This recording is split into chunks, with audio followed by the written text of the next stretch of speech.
semoga semuanya dalam keadaan sehat walafiat. Amin.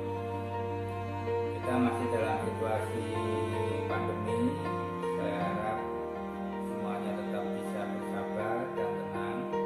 Jangan lupa tetap jaga kesehatan, ikuti protokol kesehatan, jaga jarak, jangan keluar kalau tidak penting, kalau mau keluar pakai masker, cuci tangan selalu.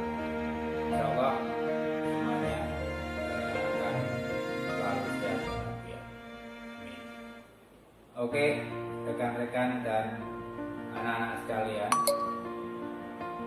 dalam masa pandemi ini kita belum bisa melakukan KBM tatap muka di tahun pelajaran 2020-2021. Semuanya bisa memaklumi, ya. Dan untuk itu kita melakukan KBM dengan menggunakan daring, dengan jaringan. Nah, yang sudah kita lakukan adalah dengan menggunakan aplikasi WhatsApp.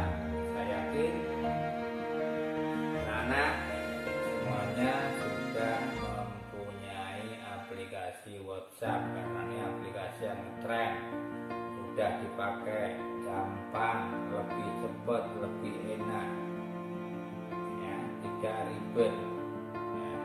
Sehingga Bapak Ibu guru mungkin banyak yang menggunakan aplikasi WhatsApp, ya, untuk media pembelajaran. Nah, kan tetapi tetap juga harus diperhatikan ada beberapa aturan di dalam penggunaan WhatsApp untuk media pembelajaran atau untuk pelaksanaan KBM. Apa? Pas di sini. Yang pertama, baik itu guru maupun siswa harus sama-sama mempunyai aplikasi WhatsApp, ya, aplikasi WhatsApp. Ya, kalau tidak punya ya tidak bisa. Yang kedua,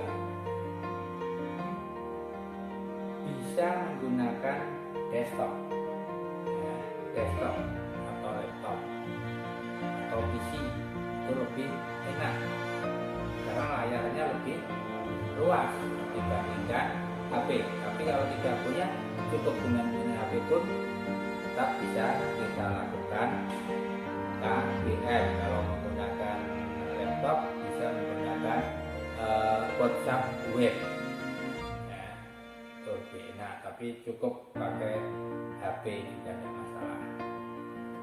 Yang ketiga, kalau sudah mempunyai aplikasi itu, buat grup WhatsApp. Oke, dibuat grup. Oke ya, untuk grup, ya, silahkan bisa dibuat grup sesuai dengan mapelnya atau mungkin sesuai dengan kelas, terserah. Ya, hanya saja pesan di dalam grup, anggota grup jangan dimasukkan semua menjadi admin. Nah, ini yang sering terjadi. Ya, cukup satu atau dua admin saja dari guru atau dari perwakilan siswa satu. Ya, perwakilan siswa mungkin biasanya kalau siswa itu cenderung lebih cepat mendapatkan informasi tentang nomor HP temannya, sehingga dia akan lebih cepat untuk memasukkan temannya yang baru di dalam grup, ya. Kemudian admin itu juga mempunyai fungsi untuk mengatur jalannya lalu lintas di dalam komunikasi dengan menggunakan WhatsApp, ya. Jadi kalau semuanya dimasukkan sebagai admin, ya nanti justru jalannya komunikasi ini akan terhambat, ya. Jadi untuk admin cukup satu atau dua admin, ya. Yang utama adalah guru itu sebagai admin, ya. Itu. Kemudian yang keempat, materi pelajaran. guru akan menyiapkan materi pelajaran ya, sesuai dengan kurikulum 13 ya, sesuai dengan rencana pembelajaran yang sudah disusun oleh guru. Nah, kemudian materi itu bisa disampaikan pada siswa dalam bentuk file dokumen ya, bentuk video bisa, mungkin bisa bentuk slide atau menggunakan PowerPoint ya, artikel yang akan di-share ya, disampaikan guru melalui grup WA yang sudah dibuat ya. Bahkan sekarang sudah banyak yang menggunakan fasilitas buku digital atau buku elektronik yang sudah banyak dikemas ya, banyak di-share ya oleh rekan-rekan, baik itu buku untuk SDMI, MTS, SMP, SLTA ya, semuanya sudah banyak buku digital yang dikeluarkan oleh pemerintah dan itu gratis, tidak bayar. Anda bisa mendownload, disimpan di HP ya, atau kalau mau dicetak di print bisa untuk pegangan pembelajaran ya. Tuh. Ya. Selama pembelajaran ini yang tidak kalah pentingnya adalah presensi ya. Kenapa presensi? Itu untuk mengetahui siapa saja siswa yang ikut KBM secara daring saat itu. Dari mana absensi, Bapak Ibu bisa membuat absensi, mungkin siswa menulis kehadiran di WA sebelum pembelajaran dimulai, atau Bapak Ibu setelah meng-share materi pelajaran bisa melihat di pilihan informasi. Jadi siapa saja yang sudah baca, siapa saja yang sudah melihat, itu akan terlihat. Itu bisa dipakai sebagai presensi. Bisa juga menggunakan format presensi menggunakan Google Form. Nanti akan kita bahas tentang Google Form ya. Absensi. Nah, yang terpenting lagi adalah yang kelima adalah aturan. Nah, jadi walaupun pembelajaran secara daring tetap harus ada aturan. Itu disampaikan oleh guru pada saat awal sebelum pembelajaran. Ya, contoh, misalnya aturannya adalah pembelajarannya jam 9 sesuai dengan jadwal ya yang sudah ditetapkan. Jam 9 ya, siswa harus sudah on time dan melakukan presensi, itu aturan ya. Yang kedua misalnya